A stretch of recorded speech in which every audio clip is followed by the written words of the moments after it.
नमस्कार, welcome to world affairs. मैं हूं प्रशांत धवन। नाउ यहाँ पे आप लोग बिल्कुल ठीक पढ़ रहे हैं कि क्या इंडिया भविष्य में रशिया को ब्रह्मोस मिसाइल सेल करेगा। रिसेंटली इस पर बहुत सी रिपोर्ट्स पब्लिश हुई, बहुत से आर्टिकल्स पब्लिश हुए। यहाँ पे आप देख पाओगे एशिया टाइम्स का आर्टिकल है।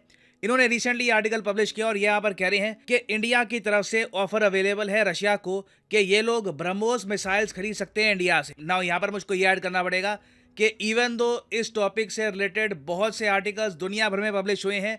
इवन चाइनीज मीडिया ने भी इसको कवर किया है कि India ready to sell supersonic cruise missile to Russia. BrahMos की यहाँ पर ऑफ कोर्स बात कर रहे हैं। और इवन रशियन मीडिया जो रशिया टुडे है उसके इंडियन विंग ने भी इस टॉपिक को कवर किया है। यहाँ पे आप देख पाओगे, ट्वीट आपको मिल जाएगी रशिया टुडे की। यहाँ पर लिखा है कि India ready to sell cruise missiles to Russia. हम यहाँ पर बात कर रहे हैं यूक्रेन वॉर से बाद के टाइम की। हम अभी ये नहीं कह रहे कि अभी जो यूक्रेन वॉर चल रही है उस दौरान हम रशिया को मिसाइल सेल कर देंगे, हम उसके बाद की बात कर रहे हैं। मगर तब भी यहाँ पे आपका क्वेश्चन आएगा, मगर कैसे? आई मीन ब्रह्मोस मिसाइल तो रशियन टेक्नोलॉजी पर बेस्ड है, प्राइमरली रशियन टेक्नोलॉजी पर बेस्ड है, तो रशिया ये मिसाइल हमसे परचेज करना क्यों चाहेगा? What is the reason behind it? तो इस वीडियो में मैं ये सारी बातें कवर करूंगा कि रिसेंटली ब्रह्मोस एरोस्पेस के सीईओ ने कहा क्या है और इसकी इंपॉर्टेंस क्या है। बहुत कुछ यहाँ पे आपको जानने को मिलेगा। मगर आगे बढ़ने से पहले आपसे पूछूंगा एक क्वेश्चन यहाँ पर यह है कि हाल ही में भारत के प्रधानमंत्री को grand cross of the legion of honour सम्मान किस कंट्री ने दिया है? इस टॉपिक पर मैंने एक पूरी वीडियो अपलोड करी है, तो मैं उम्मीद करता हूं कि आप आराम से इसका आंसर कर पाएंगे। ये हैं यहाँ पे आपकी ऑप्शंस, जर्मनी, फ्रांस, नॉर्वे या फिर यूएसए। कमेंट सेक्शन में करिए उत्तर, सही आंसर मैं आपको दूंगा वीडियो के एंड में। ओके, तो as of now Russia Ukraine war को 500 दिन से ऊपर हो चुके हैं। जी हाँ, बहुत ही जल्द पॉसिबिलिटी है कि रशिया यूक्रेन वॉर को 2 साल कंप्लीट हो जाएंगे। मुझे याद है पुतिन ने यह भी कहा था, कोई बड़ी बात नहीं है कि रशिया यूक्रेन वॉर कई सालों तक चलती रहे, लंबा स्ट्रगल होगा ये। मगर यहाँ पे हम ना एक बात नोट कर पा रहे हैं कि रशिया ने सिंस अपने state of the art weapon use करने स्टार्ट कर दिए, धीरे धीरे रशिया को अब मिसाइल्स की कमी खल रही है। हमने ये बात रिसेंटली देखी कि रशिया ने सबसे पहले मार्च महीने के आसपास पहली बार अपना हाइपरसोनिक मिसाइल यूज कर दिया था यूक्रेन के ऊपर। ये मॉडर्न वॉरफेयर में पहली बार हमने देखा कि एक हाइपरसोनिक मिसाइल यूज किया गया एक कंट्री द्वारा दूसरे कंट्री के अगेंस्ट। बहुत बड़ी बात थी ये।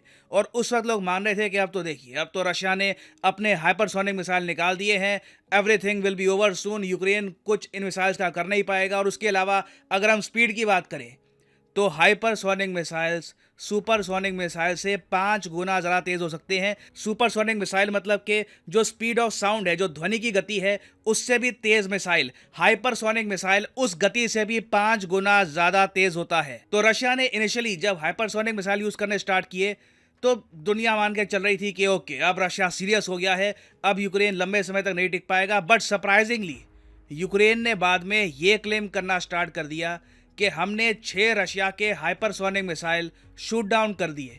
उसके अलावा कई जो रशिया के सुपरसोनिक मिसाइल हैं वो भी यूक्रेन ने कहा कि हमने शूट डाउन किए हैं American missile defence system patriot के साथ। ना ऑफ कोर्स यहाँ पे रशिया ने काफ़ी बार कहा है कि यूक्रेन के दावे झूठे हैं, मगर सच्चाई कहीं ना कहीं आपको बीच में मिलेगी कि बिल्कुल यूक्रेन ने कुछ मिसाइल्स को शूट डाउन किया है, मगर ऑब्वियसली नंबर उतना हाई नहीं होगा जितना यूक्रेन क्लेम कर रहा है। और सिंस यूएसए ने इतने सारे मिसाइल डिफेंस सिस्टम भेजे यूक्रेन को, रशिया को ना अपने बहुत सारे मिसाइल्स इनको डिस्ट्रॉय करने में लगाने पड़े। जो मिसाइल्स रशिया उम्मीद कर रहा था कि ये यूक्रेनियन टैंक्स पे मारेंगे, इनकी आर्मी पर मारेंगे, वही मिसाइल्स बार बार इनको शूट करने पड़े ताकि पेट्रियट डिफेंस सिस्टम को ये डिस्ट्रॉय कर पाएं। और उस वजह से आज के समय ना रशिया के पास मिसाइल्स की कमी है। मैं ये बिल्कुल नहीं कहूँगा, ये बात यूएसए भी कह चुका है कि Russia will run out of missile. ऐसा नहीं होने वाला कि रशिया के पास मिसाइल बचे नहीं होंगे।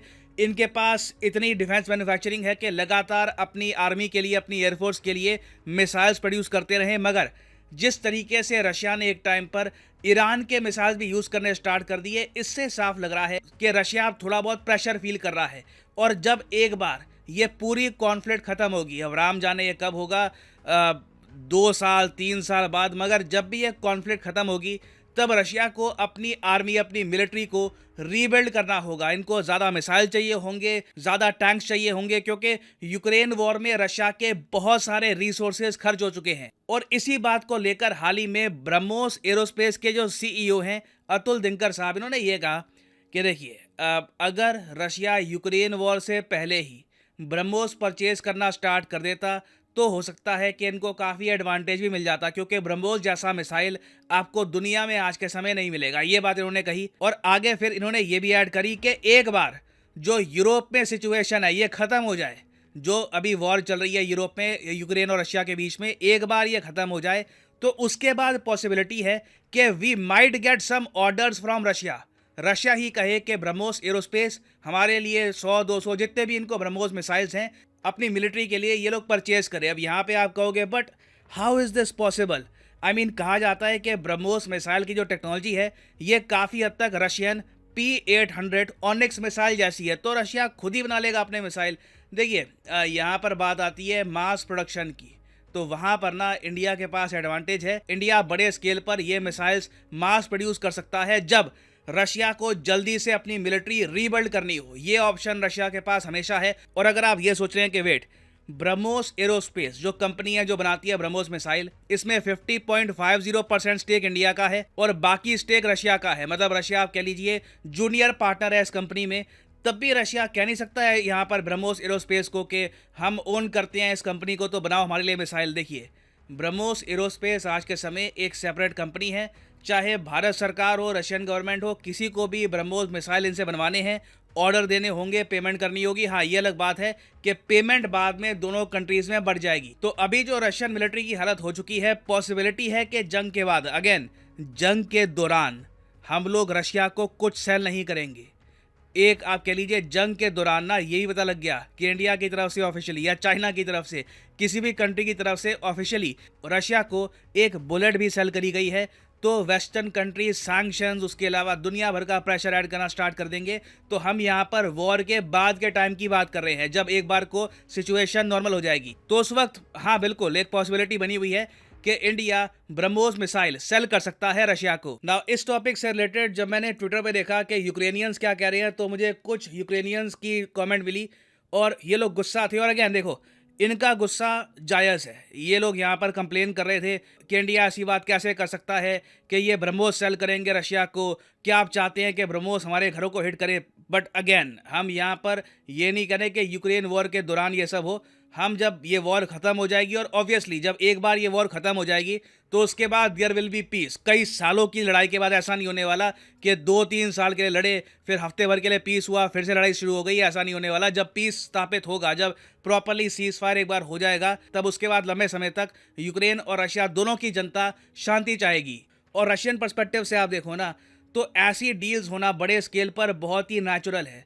मैं तो एक्चुअली देख पा रहा हूँ कि 2025-26 के आसपास रशिया बहुत सारे डिफेंस ऑर्डर्स देगा इंडिया को, क्योंकि याद रखिएगा रशिया के पास आज के समय $147 बिलियन वर्थ रुपी करेंसी पड़ी है और इनको इतना आइडिया है नहीं कि इसका क्या करें। कुछ रुपये को इन्होंने वापस इंडिया में इन्वेस्ट कर दिया है, उसके इनको डिविडेंड्स रिटर्न्स मिलते रहेंगे और मोस्ट प्रोबेबली कुछ इंडियन रुपये को ये लोग यूज करेंगे इंडिया से ही हथियार परचेज करने के लिए। वो हथियार हो सकते हैं tanks, fighter jets, missiles, anything. Already हमने देखा है कि रशियन कंपनी जैसे कि सुखोई ये लोग ये भी कह चुके हैं कि सिंस रशिया में सैंक्शन लग चुके हैं तो हम लोग ये चाहते हैं कि जो हमारा सिविल जेट है, फाइटर जेट की बात नहीं कर रहा, जो इनका सिविल जेट है, सिविल एयरक्राफ्ट है, ये इंडिया में मैन्युफैक्चर करे। रीज़न क्या है? रीज़न बहुत ही सिंपल है। सिंस रशिया पे इतने ज़्यादा सैंक्शन लग चुके हैं कि इस एयरक्राफ्ट को बनाने के लिए जो आपको मटेरियल चाहिए वो भी रशिया में अवेलेबल है नहीं। तो सिंस इंडिया में अवेलेबल होगा तो इनका टारगेट ये है कि इंडिया में ये जेट बना लेंगे